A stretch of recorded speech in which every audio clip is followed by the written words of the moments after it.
Jai Shri Krishna, embellishing text 6, text 7 and text 8 of chapter 12, birth of Emperor Pariksit of first canto creation of Srimad Bhagavatam. Text 6, Kima te kamaha surasparaha mukunda manaso dvijaha adhijaha rura mudam rajnyaha kshuditasya yathetare. O Brahmanas, the opulence of the king was so enchanting that the denizens of heaven aspired for it. But because he was absorbed in the service of the Lord, nothing could satisfy him except the Lord's service. There are two things in the world which can satisfy living beings. When one is materially engrossed, he is satisfied only by sense gratification. But when one is liberated from the conditions of the material modes, he is satisfied only by rendering loving service for the satisfaction of the Lord. This means that the living being is constitutionally a servitor and not one who is served. Being illusioned by the conditions of the external energy, one falsely thinks himself to be the served, but actually he is not served. He is servant of the senses like lust, desire, anger, avarice, pride, madness and intolerance. When one is in his proper senses, by attainment of spiritual knowledge, he realizes that he is not the master of the material world, he is only a servant of the senses. At that time he begs for the service of the Lord and thus becomes happy without being illusioned by so-called material happiness. Maharaj Yudhishthir was one of the liberated souls, and therefore for him there was no pleasure in a vast kingdom, good wife, obedient brothers, happy subjects and prosperous world. These blessings automatically follow for a pure devotee even though the devotee does not aspire for them. The example set herein is exactly suitable. It is said that one who is hungry is never satisfied by anything other than food. The whole material world is full of hungry living beings. The hunger is not for good food, shelter or sense gratification. The hunger is for the spiritual atmosphere. Due to ignorance only, they think that the world is dissatisfied because there is not sufficient food, shelter, defense and objects of sense gratification. This is called illusion. When the living being is hungry for spiritual satisfaction, he is misrepresented by material hunger.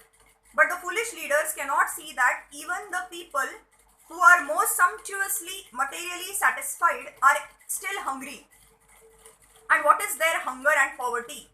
The hunger is actually for spiritual food, spiritual shelter, spiritual defense and spiritual sense gratification. These can be obtained in the association of the Supreme Spirit, Lord Shri Krishna, and therefore one who has them cannot be attracted by the so-called food, shelter, defense and sense gratification of the material world, even if they are relished by the denizens of the heavenly planets. Therefore in the Bhagavad Gita 8.16, it is said by the Lord that even in the topmost planet of the universe, namely the Brahmalok, where the duration of life is multiplied by millions of years by earth calculations, one cannot satisfy his hunger. Such hunger can be satisfied only when the living being is situated in immortality, which is attained in the spiritual sky far, far above the Brahmalok, in the association of Lord Mukunda, the Lord who awards his devotees the transcendental pleasure of liberation. Text 7.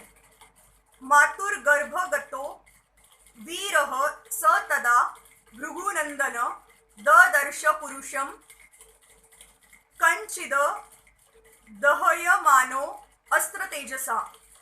O son of Bhrugu, Shaunaka, when the child Pariksit, the great fighter, was in the womb of his mother Uttara and was suffering from the burning heat of the Brahmastra thrown by Ashwathama, he could observe the Supreme Lord coming to him. Death generally involves remaining in trance for 7 months. The living being, according to his own action, is allowed to enter into the womb of his mother by the vehicle of a father's semen, and thus he develops his desired body. This is the law of birth in specific bodies according to one's past actions. When he is awake from trance, He feels the inconvenience of being confined within the womb, and thus he wants to come out of it, and sometimes fortunately prays to the Lord for such liberation.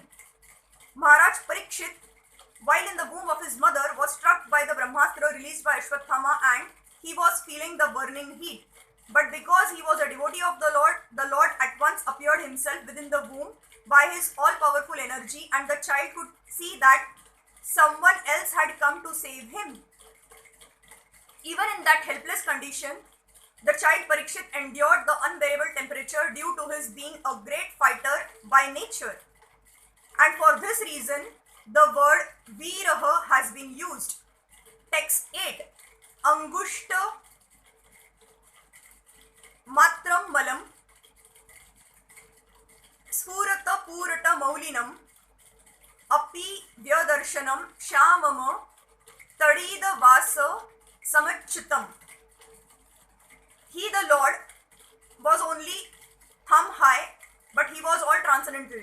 He had a very beautiful blackish infallible body, and he wore a dress of lightning yellow and a helmet of blazing gold. Thus he was seen by the child. Thank you.